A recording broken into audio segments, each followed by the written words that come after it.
ಆತ್ಮೀಯ ವಿದ್ಯಾರ್ಥಿಗಳೇ, ಆರಾಧ್ಯ tutorial digital classes YouTube ಚಾನಲ್ಗೆ ತಮಗೆಲ್ಲರಿಗೂ ಸ್ವಾಗತ. 9ನೇ ತರಗತಿಯ ಗಣಿತ ವಿಷಯದ ಮೌಲ್ಯಾಂಕನ ಪರೀಕ್ಷೆ 2024 ಮಾರ್ಚ್ ಪ್ರಶ್ನೆ ಪತ್ರಿಕೆಯ ಉತ್ತರವನ್ನು ನೋಡೋಣ. ಅದಕ್ಕಿಂತ ಮುಂಚೆ ನಮ್ಮ ಚಾನಲ್ ಅನ್ನು ಯಾರು ಸಬ್ಸ್ಕ್ರೈಬ್ ಮಾಡಿಲ್ಲ ಸಬ್ಸ್ಕ್ರೈಬ್ ಮಾಡಿ, ಶೇರ್ ಮಾಡಿ, ಲೈಕ್ ಮಾಡಿ ಅಂತ ಹೇಳುತ್ತಾ ಉತ್ತರಗಳನ್ನು ನೋಡೋಣ. ಮೊದಲನೇ ಪ್ರಶ್ನೆ, ಈ ಕೆಳಗಿನ ಪ್ರಶ್ನೆಗಳಿಗೆ ಅಪೂರ್ಣ ಹೇಳಿಕೆಗಳಿಗೆ 4 ಪರ್ಯಾಯಗಳನ್ನು ನೀಡಲಾಗಿದೆ. ಅವುಗಳಲ್ಲಿ ಸೂಕ್ತವಾದುದನ್ನು ಆರಿಸಿ ಕ್ರಮಾಕ್ಷರದೊಡನೆ ಬರೆಯಿರಿ. ಒಂದನೇ ಪ್ರಶ್ನೆಯಲ್ಲಿ P of x equals to 4x³ plus 3x² minus 2x plus 5 ಈ ಬಹುಪದೋಕ್ತಿಯ ಡಿಗ್ರಿಯನ್ನು ಏನು ಅಂತ ಕೇಳಿದ್ರೆ, ಇಲ್ಲಿ ಬಹುಪದೋಕ್ತಿಯ ಡಿಗ್ರಿ ಗರಿಷ್ಠ ಘಾತ ಸಂಖ್ಯೆ ಇಲ್ಲಿ 3 ಅನ್ನೋದು ಆಯ್ತದ. ಆಪ್ಷನ್ ಸಿ ಅನ್ನೋದು ಸರಿಯಾದ ಉತ್ತರ. ಆಪ್ಷನ್ ಸಿ 3 ಅನ್ನೋದು ಉತ್ತರ. ಎರಡನೇ ಪ್ರಶ್ನೆ, 9ರ ಘಾತಾಂಕ 3/2 ಬೆಲೆಯು 9ರ ಘಾತಾಂಕ 3/2 ಇದನ್ನು ನಾವು 3² ಹೋಲ್ ಘಾತಾಂಕ 3/2 ಅಂತೇಳಿ ಬರ್ಕೊಳ್ಬೋದು. 2 ಕ್ಯಾನ್ಸಲ್ ಆದಾಗ 3³ ಅಂತೇಳಿ ಆಗ್ತದೆ. ಇದು 27 ಅನ್ನೋದು ಉತ್ತರ. ಸರಿಯಾದ ಉತ್ತರ ಆಪ್ಷನ್ ಡಿ. ಮೂರನೇ ಪ್ರಶ್ನೆ, ಎಕ್ಸ್ ಪ್ಲಸ್ 2y = 14 ಸಮೀಕರಣವು ಅಪರಿಮಿತ ಪರಿಹಾರಗಳನ್ನು ಹೊಂದಿದೆ. ಇಲ್ಲಿ ಎಕ್ಸ್ ಮತ್ತು ವೈ ಬೆಲೆಗಳನ್ನು ಎಷ್ಟು ಬೇಕಾದಷ್ಟು ಇಡ್ಬೋದು. ಹಾಗಾಗಿ ಉತ್ತರ ಏನು ಬರ್ತಾ ಅಪರಿಮಿತ ಪರಿಹಾರಗಳನ್ನು ಹೊಂದಿದೆ ಅನ್ನೋದು ಉತ್ತರ ಆಗ್ತದೆ. ಚಿತ್ರ 4ನೇ ಪ್ರಶ್ನೆ, ಚಿತ್ರದಲ್ಲಿ A B equals to C D ಆದರೆ ಸರಿಯಾದ ಸಂಬಂಧವು ಅಂತ ಕೇಳಿದರೆ, A B equals to C D ಅಂತ ಕೊಟ್ಟಾಗ ಈ ಎರಡಕ್ಕೆ ನಾವು ಬಿ ಸಿಯನ್ನು ಸೇರಿಸಿದಾಗ A B plus B C equals to C D plus B ಸಿಯನ್ನು ಕೂಡಿಸಿದಾಗ ಆರ್ ಎಚ್ ಎಸ್ ಮತ್ತು ಎಲ್ ಎಚ್ ಎಸ್ ಬಿ ಸಿಯನ್ನು ಕೂಡಿಸಿದಾಗ ಏನಾಗ್ತದೆ, ಎ ಬಿ ಪ್ಲಸ್ ಬಿ ಸಿಯನ್ನು ಕೂಡಿಸಿದಾಗ ಎ ಸಿ ಅನ್ನೋದು ಬರ್ತಾ ಎ ಸಿ ಈಕ್ವಲ್ಸ್ ಟು ಇದು ಬಿ ಡಿ ಅನ್ನೋದು ಸರಿಯಾದ ಉತ್ತರ ಆಗ್ತದೆ. ಆಪ್ಷನ್ ಎ ಅನ್ನೋದು ಸರಿಯಾದ ಉತ್ತರ. 5ನೇ ಪ್ರಶ್ನೆ, ಎ ಸಿ ಮತ್ತು ಬಿ ಡಿ ಎರಡು ಸರಳ ರೇಖೆಗಳು ಓ ಬಿಂದುವಿನಲ್ಲಿ ಪರಸ್ಪರ ಛೇದಿಸುತ್ತವೆ. ಎ ಒ ಡಿ 75 ಆದರೆ ಬಿ ಒ ಸಿ ಎಷ್ಟು? ಇದನ್ನು 75 ಆಗ್ತದ, ಯಾಕಂದ್ರೆ ಶೃಂಗಾಭಿಮುಖ ಕೋನಗಳು. ಆಪ್ಷನ್ ಡಿ ಅನ್ನೋದು ಸರಿಯಾದ ಉತ್ತರ. ತ್ರಿಜ್ಯ 6 ಮಾನಗಳು ಆಗಿರುವ ಒಂದು ಗೋಳದ ಘನಫಲವನ್ನು ಕಂಡುಹಿಡಿಯಲು ಬಳಸುವ ಸೂತ್ರ ಅಂತ ಕೇಳಿದರೆ, ಇಲ್ಲಿ ಆಪ್ಷನ್ ಬಿ ಅನ್ನೋದು ಸರಿಯಾದ ಉತ್ತರ. 4/3 π r³ ಅನ್ನೋದು ಘನಮಾನಗಳು. ಇದು ಆಪ್ಷನ್ ಬಿ ಅನ್ನೋದು ಸರಿಯಾದ ಉತ್ತರ.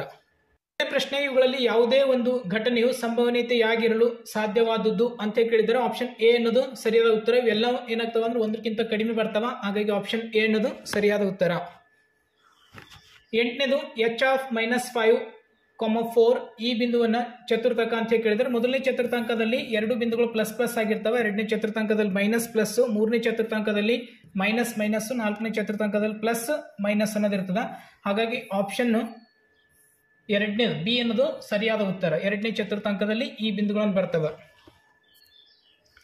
2ನೇ ಪ್ರಶ್ನೆ, ಕೆಳಗಿನ ಪ್ರಶ್ನೆಗಳಿಗೆ ಉತ್ತರಿಸಿ ಛೇದನವನ್ನು ಅಕರ್ಣೀಕರಿಸಿ ಸುಲಭ ರೂಪಕ್ಕೆ ತನ್ನಿ. 1/√2 ಛೇದನವನ್ನು ಅಕರ್ಣೀಕಾರಕ ಮಾಡಬೇಕು. √2/√2 2 ಗುಣಿಸಿದಾಗ √2/√4 ಅಂತ ಬಂತು. √2/4 ವರ್ಗಮೂಲ 2 ಸರಿಯಾದ ಉತ್ತರ. 10ನೇ ಪ್ರಶ್ನೆ, P of x equals to x-5 ಈ ಬಹುಪದೋಕ್ತಿಯ ಶೂನ್ಯತೆಯನ್ನು ಕಂಡುಹಿಡಿಯಿರಿ. P of x equals to x-5. ಇಲ್ಲಿ ಪಿ ಆಫ್ 0 ಅಂತ ತಗೊಂಡಾಗ x-5 x-5 equals to 0, x equals to +5 ಅನ್ನೋದು ಬಂತು. ಈ ಬಹುಪದೋಕ್ತಿಯ ಶೂನ್ಯತೆ ಏನಾಗ್ತದೆ 5 ಅನ್ನೋದು ಇಲ್ಲಿ ಪುಟ್ ಮಾಡಿದಾಗ ಶೂನ್ಯ ಅನ್ನೋದು ಬರ್ತದೆ ಉತ್ತರ. 11ನೇ ಪ್ರಶ್ನೆ, 2 ಛೇದಿಸುವ ಸರಳ ರೇಖೆಗಳು ಹೊಂದಿರಬಹುದಾದ ಸಾಮಾನ್ಯ ಬಿಂದುಗಳ ಸಂಖ್ಯೆ ಎಷ್ಟು? 2 ರೇಖೆಗಳನ್ನು ಛೇದಿಸೋದು ಸಾಮಾನ್ಯ ಒಂದು ಬಿಂದುವಿನಲ್ಲಿ ಮಾತ್ರ ಛೇದಿಸ್ತಾ, ಹಾಗಾಗಿ ಸಾಮಾನ್ಯ ಬಿಂದು ಒಂದೇ ಆಗಿರ್ತದೆ. 2ನೇ ಪ್ರಶ್ನೆ, ಚಿತ್ರದಲ್ಲಿ ಎಡಿಯು ಎಬಿಸಿಯ ಮಧ್ಯರೇಖೆಯಾಗಿದೆ. ಎಬಿಡಿಯ ವಿಸ್ತೀರ್ಣ 30 cm² ಆದರೆ ಎಬಿಸಿಯ ವಿಸ್ತೀರ್ಣವು ಇದು 30 cm² ಆದ್ರೆ ಇದನ್ನು 30 cm² ಆಗ್ತದೆ. ಹಾಗಾಗಿ ಏನು ಕೇಳಿದ್ರಲ್ಲಿ ಎಬಿಸಿಯ ವಿಸ್ತೀರ್ಣ, ತ್ರಿಭುಜ ಎಬಿಸಿಯ ವಿಸ್ತೀರ್ಣ 60 cm² ಆಗ್ತದೆ. 13ನೇ ಪ್ರಶ್ನೆ, ಚಿತ್ರದಲ್ಲಿ ಓ ಕೇಂದ್ರವಿರುವ ವೃತ್ತದಲ್ಲಿ PQ ಜಾ ಆಗಿದೆ. PQ ಈಕ್ವಲ್ಸ್ ಟು 6 cm ಮತ್ತು OM ಲಂಬವಾಗಿದೆ. PQ ಆದರೆ PM ನ ಉದ್ದ ಎಷ್ಟು ಅಂತ ಕೇಳಿದರೆ, ಇಲ್ಲಿ PQ ಅನ್ನೋದು ಒಟ್ಟು 6 cm ಅಂತೇಳಿ ಕೊಟ್ಟಿದ್ದಾರೆ. PM ಈಕ್ವಲ್ಸ್ ಟು MQ ಅಂತೇಳಿ ಆಗಿರ್ತದೆ. ಎರಡು ಈಕ್ವಲ್ ಅಂತಂದ್ರೆ PM plus MQ equals to 6 cm ಅಂತೇಳಿ ಕೊಟ್ಟರೆ PM ಪ್ಲಸ್ PM ಅಂತ ತಗೋತೀನಿ equals to 6 cm. 2 PM equals to 6 cm. PM ನ ಉದ್ದ 3 cm ಅಂತೇಳಿ ಬರ್ತದೆ. 6/2 ಅಂತಂದ್ರೆ 3 ಅನ್ನೋದು ಬರ್ತದೆ. ಸರಿಯಾದ ಉತ್ತರ 3 cm. 14ನೇ ಪ್ರಶ್ನೆ, ಬಾಹುವಿನ ಅಳತೆ A ಮಾನಗಳಾಗಿರುವ ಒಂದು ಚೌಕಘನದ ಪಾರ್ಶ್ವ ಮೇಲ್ಮೈ ವಿಸ್ತೀರ್ಣವನ್ನು ಕಂಡುಹಿಡಿಯಲು ಬಳಸುವ ಸೂತ್ರ. ಚೌಕಘನದ ಪಾರ್ಶ್ವ ಮೇಲ್ಮೈ ವಿಸ್ತೀರ್ಣ ಏನಾಗಿರ್ತದೆ, ಇದು ಎ ಹಿಂದ್ಗಡೆ ಒಂದು ಎ, ಈ ಕಡೆ ಒಂದು ಎ, 4a² ಅನ್ನೋದು ಚೌಕಗಣದ ಪಾರ್ಶ್ವ ಮೇಲ್ಮೈ ವಿಸ್ತೀರ್ಣ. ಪೂರ್ಣ ಮೇಲ್ಮೈ ವಿಸ್ತೀರ್ಣ 6a² ಆಗ್ತದೆ, ಪಾರ್ಶ್ವ ಮೇಲ್ಮೈ ವಿಸ್ತೀರ್ಣ 4a². 15ನೇ ಪ್ರಶ್ನೆ, ತ್ರಿಜ್ಯ 7 ಸೆಂಟಿಮೀಟರ್ ಇರುವ ಒಂದು ಅರ್ಧಗೋಳದ ವಕ್ರ ಮೇಲ್ಮೈ ವಿಸ್ತೀರ್ಣವನ್ನು ಕಂಡುಹಿಡಿಯಿರಿ. r = 7 ಸೆಂಟಿಮೀಟರ್ ಅಂತ ಹೇಳಿ ಕೊಟ್ಟರೆ ಅರ್ಧಗೋಳದ ವಕ್ರ ಮೇಲ್ಮೈ ವಿಸ್ತೀರ್ಣ, ಅರ್ಧಗೋಳದ ವಕ್ರ ಮೇಲ್ಮೈ ವಿಸ್ತೀರ್ಣ ಸೂತ್ರ ಏನಾಗ್ತದೆ ಅಂತಂದ್ರೆ 2πr².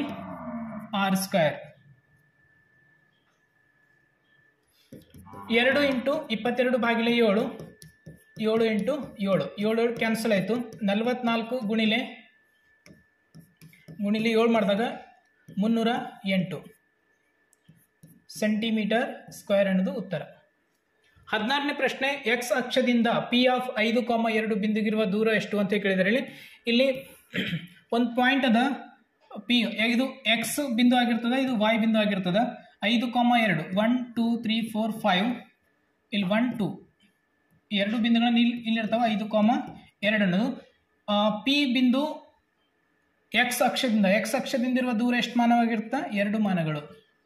3ನೇ ಪ್ರಶ್ನೆ, ಕೆಳಗಿನ ಪ್ರಶ್ನೆಗಳಿಗೆ ಉತ್ತರಿಸಿ. 17ನೇ ಪ್ರಶ್ನೆಯಲ್ಲಿ 0.6 ಅನ್ನು P/Q ರೂಪದಲ್ಲಿ ವ್ಯಕ್ತಪಡಿಸಿ. ಇಲ್ಲಿ P ಮತ್ತು Q ಪೂರ್ಣಾಂಕಗಳಾಗಿವೆ ಹಾಗೂ Q ≠ 0. ಇಲ್ಲಿ ಪಾರವನ್ನು ನೋಡೋಣ. x = 0.6 ಬಾರ್, ಇದನ್ನು ನಾವು ಈ ರೀತಿ ಬರ್ಕೊಳ್ಬಹುದು. x = 0.666 ಅಂತೇಳಿ ಇದನ್ನ ಎರಡು ಕಡೆ 10 ಗುಣಿಸಿದಾಗ 10x = 10 × 0.666 10x = ಇಲ್ಲಿ 6.666 ಅಂತೇಳಿ ಬರ್ಕೊಳ್ಬಹುದು. 10x = ಇದನ್ನ 6 + 0.666 ಅಂತೇಳಿ ಇದನ್ನು ಈ ರೀತಿ ಬರ್ಕೊಳ್ಬಹುದು. ಬಿಡಿಸ್ಕೊಂಡು ಬರ್ಕೊಂಡಾಗ 10x = 6 ಪ್ಲಸ್ ಇದನ್ನ x ಅಂತೇಳಿ ಬರ್ಕೋತೀವಿ, ಯಾಕಂದ್ರೆ x ಅನ್ನೋದು ಅದಕ್ಕೆ ಈಕ್ವಲ್ ಆಗಿದೆ. x ಅನ್ನು ಈ ಕಡೆ ಕಳಿಸಿದಾಗ 10x - x = 6 ಅನ್ನೋದು ಬಂತು. 9x = 6.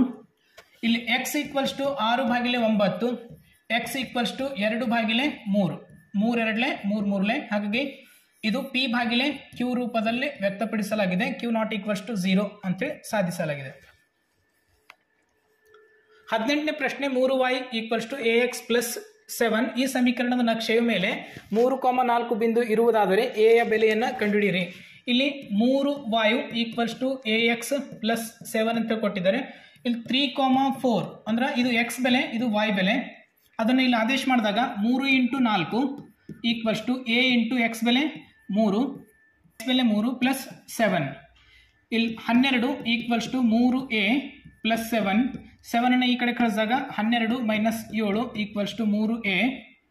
5/3 = a ಬೆಲೆ 5/3 ಅನ್ನೋದು ಬಂತು. 9ನೇ ಪ್ರಶ್ನೆ, ಎರಡು ಸಮದ್ವಿಬಾಹು ತ್ರಿಭುಜಗಳು ABC ಮತ್ತು DBC ಒಂದೇ ಪಾದ BCಯ ಮೇಲಿವೆ. ಕೋನ ABD = ACD ಎಂದು ತೋರಿಸಿ. ಇಲ್ಲಿ ಮೊದಲ ತ್ರಿಭುಜ ABC ಅನ್ನು ತಗೊಂಡಾಗ ತ್ರಿಭುಜ ABCಯಲ್ಲಿ AB ಮತ್ತು BC ಎರಡು ಈಕ್ವಲ್ ಇವೆ. AB = BC ಈಕ್ವಲ್ ಇದ್ದಾಗ ಅದರ ಅಭಿಮುಖ ಕೋನಗಳನ್ನು ಸಮನಾಗಿರ್ತವೆ. ABC ಕೋನ = ACB ಕೋನ. ಇದಕ್ಕೆ ಸಮೀಕರಣ 1 ಅಂತ ಹೇಳ್ಕೊಳ್ಳೋಣ. ನೆಕ್ಸ್ಟ್ ತ್ರಿಭುಜ BDCಯಲ್ಲಿ BD ಬಾಹು = DC ಬಾಹು, ಎರಡು ಬಾಹುಗಳನ್ನು ಈಕ್ವಲ್ ಇವೆ. ಹಾಗಾಗಿ ಕೋನಗಳನ್ನು DBC ಕೋನ = DCB ಕೋನ. ಸಮೀಕರಣ 2. ಸಮೀಕರಣ 1 ಮತ್ತು 2 ಕೂಡಿದಾಗ ಎರಡು ಸಮೀಕರಣ ಕೂಡಿಸಬೇಕು.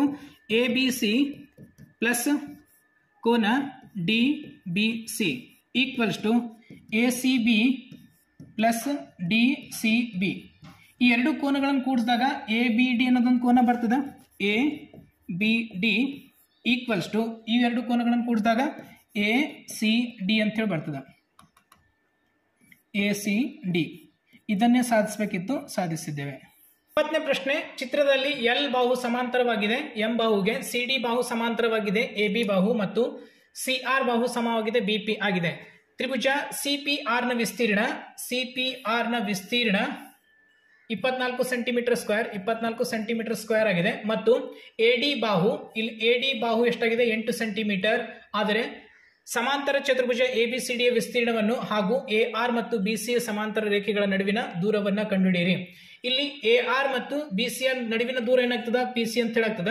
PC ಏನಾಗ್ತದೆ, ಇದು AR ಮತ್ತು BC ಯ ನಡುವಿನ ದೂರ. ಮತ್ತೊಂದು ಏನು ಕೇಳಿದ್ದಾರೆ ಅಂತಂದ್ರೆ AR ಮತ್ತು BC ಸಮಾಂತರ ನಡುವಿನ ದೂರ. ABCD ಯ ವಿಸ್ತೀರ್ಣವನ್ನು ಕೇಳಿದ್ದಾರೆ. ಸಮಾಂತರ ಚತುರ್ಭುಜ ABCD ಯ ವಿಸ್ತೀರ್ಣವನ್ನು ಕೇಳಿದ್ದಾರೆ. ಚತುರ್ಭುಜ ABCD ಯ ವಿಸ್ತೀರ್ಣ ಸಮನಾಗಿದೆ.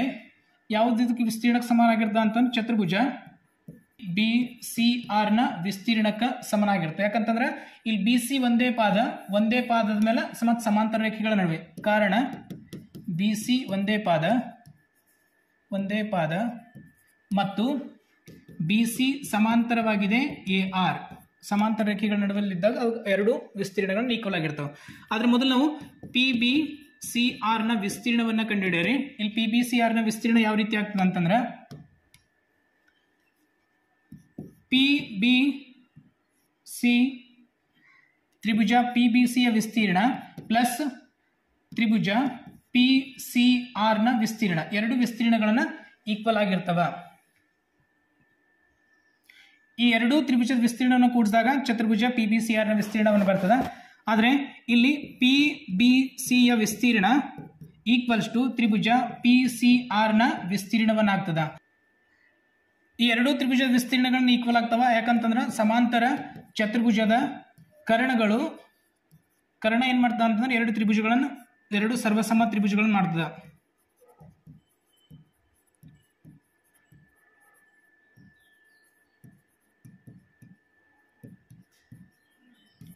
ಸಮಾಂತರ ಚತುರ್ಭುಜದ ಕರ್ಣವು ಎರಡು ಸರ್ವಸಮ ತ್ರಿಭುಜಗಳನ್ನು ವಿಸ್ತೀರ್ಣವನ್ನು ಈಕ್ವಲ್ ಮಾಡ್ತದೆ. ಇದು 24 ಸೆಂಟಿಮೀಟರ್ ಸ್ಕ್ವೇರ್ ಆದ್ರೆ ಇದನ್ನು 24 ಸೆಂಟಿಮೀಟರ್ ಸ್ಕ್ವೇರ್ ಆಗ್ತದೆ. ಹಾಗಾಗಿ ಇಲ್ಲಿ ಚತುರ್ಭುಜ PBCR ನ ವಿಸ್ತೀರ್ಣ ಏನಾಗ್ತದ ಅಂತಂದ್ರೆ 24 ಪ್ಲಸ್ 24 48 ಸೆಂಟಿಮೀಟರ್ ಸ್ಕ್ವೇರ್ ಆಗ್ತದ. ಆದ್ದರಿಂದ ಚತುರ್ಭುಜ ABCD ಯ ವಿಸ್ತೀರ್ಣನೂ ಕೂಡ 48 ಸೆಂಟಿಮೀಟರ್ ಸ್ಕ್ವೇರ್ ಆಗ್ತದೆ. ಎರಡು ಈಕ್ವಲ್ ಅವ, ಹಾಗಾಗಿ ಒಂದಕ್ಕೊಂದು ಪರಸ್ಪರ ಸಮನಾಗಿರುತ್ತದೆ. ನಂತರ ಎರಡು ಸಮಾಂತರ ಚತುರ್ಭುಜಗಳ ನಡುವಿನ ದೂರವನ್ನು ಕೇಳಿದ್ದಾರೆ. ನಡುವಿನ ದೂರವನ್ನು ನಾವು PC ಅಂತ ಇಟ್ಕೊಂಡಿದ್ದೆವು. ಸಮಾಂತರ ಚತುರ್ಭುಜದ ವಿಸ್ತೀರ್ಣ ಏನಾಗ್ತದ, ಚತುರ್ಭುಜ ABCD ಯ ವಿಸ್ತೀರ್ಣ ಪಾದ ಇಂಟು ಎತ್ತರ ಅಂತ ಹೇಳಾಗ್ತದ. ಇದ್ರ ವಿಸ್ತೀರ್ಣವನ್ನು 48 ABCD ಯ ವಿಸ್ತೀರ್ಣ 48 ಸೆಂಟಿಮೀಟರ್ ಸ್ಕ್ವೇರ್ ಅಂತ ಸಿಕ್ಕಿದೆ. ಇವಾಗ ಇದು ಪಾದವನ್ನು ನಾವು AD ಅಂತ ತಗೊಳ್ಳೋಣ. AD ಪಾದ ಆದಾಗ ಎತ್ತರ PC 48 ಈಕ್ವಲ್ಸ್ ಟು 8 AD ಅನ್ನು 8 ಅಂತ ಹೇಳಿ ಕೊಟ್ಟಿದ್ದಾರೆ ಇಂಟು PC 8ಅನ್ನು ಈ ಕಡೆ ಕಳಿಸಿದಾಗ 48 ಭಾಗಿಲೆ 8 ಈಕ್ವಲ್ಸ್ ಟು PC 8 ಒಂದ್ಲೆ 8 ಆರ್ಲೆ PC ಈಕ್ವಲ್ಸ್ ಟು 6 ಸೆಂಟಿಮೀಟರ್. ಎರಡು ಬಾಹುಗಳ ನಡುವಿನ ಅಂತರ 6 ಸೆಂಟಿಮೀಟರ್. 21ನೇ ಪ್ರಶ್ನೆ, ಒಂದು ನೇರ ವೃತ್ತಪಾದದ ಶಂಕುವಿನ ಓರೆ ಎತ್ತರ 25 ಸೆಂಟಿಮೀಟರ್ ಮತ್ತು ಪಾದದ ವ್ಯಾಸ 14 ಸೆಂಟಿಮೀಟರ್ ಇದ್ದರೆ ಅದರ ವಕ್ರ ಮೇಲ್ಮೈ ವಿಸ್ತೀರ್ಣ. ಸಿಲಿಂಡರ್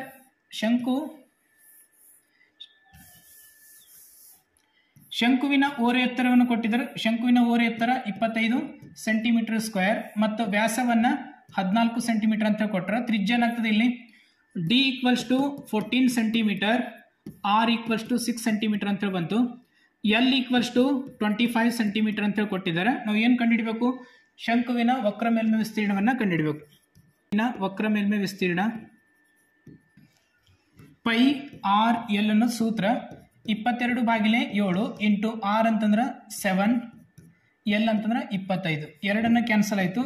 22 ಗುಣಿಲೆ 25 ಮಾಡಿದಾಗ 550 ಸೆಂಟಿಮೀಟರ್ ಸ್ಕ್ವೇರ್ ಅನ್ನೋದು ಉತ್ತರ. 22ನೇ ಪ್ರಶ್ನೆ, ಒಂದು ಸರ್ಕಸ್ನ ಬೈಕ್ನ ಸವಾರನು ತನ್ನ ಸಾಹಸ ಪ್ರದರ್ಶನಗಳನ್ನು ಮಾಡಿ ತೋರಿಸುವ ಒಂದು ಟೊಳ್ಳಾದ ಗೋಳದ ತ್ರಿಜ್ಯವು 7 ಮೀಟರ್ ಇದೆ. ಬೈಕ್ನ ಸವಾರನಿಗೆ ಸವಾರಿಗಾಗಿ ದೊರಕುವ ಜಾಗದ ವಿಸ್ತೀರ್ಣವನ್ನು ಕಂಡುಹಿಡಿಯಿರಿ. ಇಲ್ಲಿ ತ್ರಿಜ್ಯವನ್ನು ಕೊಟ್ಟಾರ R ಈಕ್ವಲ್ಸ್ ಟು 7 ಮೀಟರ್. ಒಂದು ಗೋಳಾಕಾರದ ಏನದ ಅಂತಂದ್ರೆ ಟೊಳ್ಳಾದ ಒಂದು ಗೋಳಾಕಾರದ ವಸ್ತು ಇದೆ. ಅದರಲ್ಲಿ ಸರ್ಕಸ್ನ ಸವಾರನ್ನು ಏನು ಮಾಡ್ಬೇಕು, ಅದರಲ್ಲಿ ಒಂದು ವಾಹನವನ್ನು ಚಾಲನೆ ಮಾಡ್ಬೇಕು ಬೈಕನ್ನು. ಅದ್ರ ವಿಸ್ತೀರ್ಣವನ್ನು ಕಂಡುಹಿಡಿ ಅಂತಂತಂದ್ರೆ ಇದು ವಿಸ್ತೀರ್ಣ ಏನಾಗ್ತದೆ ಅಂತಂದ್ರೆ ಗೋಳದ ವಿಸ್ತೀರ್ಣ ಸೂತ್ರ 4πr² ಅಂತ ಹೇಳಾಗ್ತದೆ. 4 × 22/7 × 7 × 7 ಎರಡು ಕ್ಯಾನ್ಸಲ್ ಆಯಿತು. 88 × 7 8 7 56 ಕೈಲ 5 8 7 56 ಪ್ಲಸ್ 61 ಮೀಟರ್ ಸ್ಕ್ವೇರ್. ಬೈಕ್ನ ಸವಾರನ್ನು ದೊರಕುವ ವಿಸ್ತೀರ್ಣ 616 ಮೀಟರ್ ಸ್ಕ್ವೇರ್. 23ನೇ ಪ್ರಶ್ನೆ, ಕೆಳಗಿನ ಆವೃತ್ತಿ ವಿತರಣಾ ಪಟ್ಟಿಯು ಒಂದು ತರಗತಿಯಲ್ಲಿ ವಿದ್ಯಾರ್ಥಿಗಳು ಪಡೆದ ಅಂಕಗಳ ಮಾಹಿತಿಯನ್ನು ನೀಡುತ್ತದೆ. ಅಂಕಗಳು 0 ರಿಂದ 10, 10 ರಿಂದ 20, 20 ರಿಂದ 30, 30 ರಿಂದ 40, 40 ರಿಂದ 50. ಆವೃತ್ತಿ 3, 9, 17, 12, 9. ಈ ದತ್ತಾಂಶಗಳಿಗೆ ಹಿಸ್ಟೋಗ್ರಾಮ್ ಅನ್ನು ರಚಿಸಿ. ನೀವು ತಾವು ಗ್ರಾಫ್ನಲ್ಲಿ ರಚನೆ ಮಾಡಬೇಕು. ನಾನು ಫ್ರೀ ಹ್ಯಾಂಡ್ ಡಯಾಗ್ರಾಮ್ ಅನ್ನು ನಡೆಸ್ತಾ ಇದ್ದೇನೆ. ಎಕ್ಸ್ ಇದು ಎಕ್ಸ್ ಬಾರ್, ವೈ ಬಾರ್. 0, 10, 20, 30, 40, 40 ಇಲ್ಲಿ 50, 60. ಈ ಕಡೆ 1 2 3 4 5 6 7 8 9 10 11 12 ಅಂತ ತಗೊಂಡು 1 2 6 7 8 9 10 11 12. ಅಕ್ಷೆ ಎಕ್ಸ್ ಅಕ್ಷೆ 1 ಸೆಂಟಿಮೀಟರ್ = 10 ಮೂಲಮಾನ. ವೈ ಅಕ್ಷೆ 1 ಸೆಂಟಿಮೀಟರ್ = 1 ಮೂಲಮಾನ. ಗ್ರಾಫನ್ನು 0 ರಿಂದ 10ರವರೆಗೆ 3, 0 ರಿಂದ 10ರವರೆಗೆ 3, 10 ರಿಂದ 20ರವರೆಗೆ 9 ಮತ್ತು 20 ರಿಂದ 30 ಇದ್ದಾಗ 17, ಸ್ವಲ್ಪ ಈ ಕಡೆ ಮೇಲ್ಗಡೆ ಬರ್ತದೆ 17. ನಂತರ 12, 30 ರಿಂದ 12, 40 ರಿಂದ 50 9. ಇದು ತಮಗೆ ಬೇಕಾದಂಥ ಹಿಸ್ಟೋಗ್ರಾಮ್ ಚಿತ್ರ. 24ನೇ ಪ್ರಶ್ನೆ, ಗಣಿತ ವಿಷಯದ ಬಗ್ಗೆ ವಿದ್ಯಾರ್ಥಿಗಳ ಅಭಿಪ್ರಾಯವನ್ನು ತಿಳಿಯಲು 200 ವಿದ್ಯಾರ್ಥಿಗಳು ಒಂದು ಸಮೀಕ್ಷೆಯನ್ನು ನಡೆಸಿದರು. ಈ ಕೆಳಗಿನಂಥ ದತ್ತಾಂಶಗಳನ್ನು ದಾಖಲಿಸಲಾಗಿದೆ. ಅಭಿಪ್ರಾಯ ವಿದ್ಯಾರ್ಥಿಗಳ ಸಂಖ್ಯೆ, ಇಷ್ಟಪಡುವವರ ಸಂಖ್ಯೆ 135, ಗಣಿತ ಇಷ್ಟಪಡುವವರ ಸಂಖ್ಯೆ 135, ಇಷ್ಟಪಡದವರ ಸಂಖ್ಯೆ 65. ಯಾದೃಚ್ಛಿಕವಾಗಿ ಆರಿಸಿದ ಒಬ್ಬ ವಿದ್ಯಾರ್ಥಿಯು ಆಪ್ಷನ್ ಎ ಗಣಿತವನ್ನು ಇಷ್ಟಪಡುವವರು ಗಣಿತವನ್ನು ಇಷ್ಟಪಡದ ಸಂಭವನೀಯತೆಯನ್ನು ಕಂಡುಹಿಡಿಯಿರಿ. ಇಲ್ಲಿ NF ಅನ್ನು ತಗೊಳ್ಳೋಣ. NF ಎರಡನ್ನು ಕೂಡಿಸಿದಾಗ 200 ಆಗ್ತದೆ. ಗಣಿತವನ್ನು ಇಷ್ಟಪಡುವವರು NF ಅಂತ ತಗೊಳ್ಳೋಣ. ಇದೇನಾಗ್ತದ ಅಂತಂದ್ರೆ 135. NF ಗಣಿತವನ್ನು ಇಷ್ಟಪಡದವರ ಸಂಖ್ಯೆ 65. ಆಪ್ಷನ್ ಎ ಪ್ರಕಾರ ಗಣಿತ ಇಷ್ಟಪಡುವವರು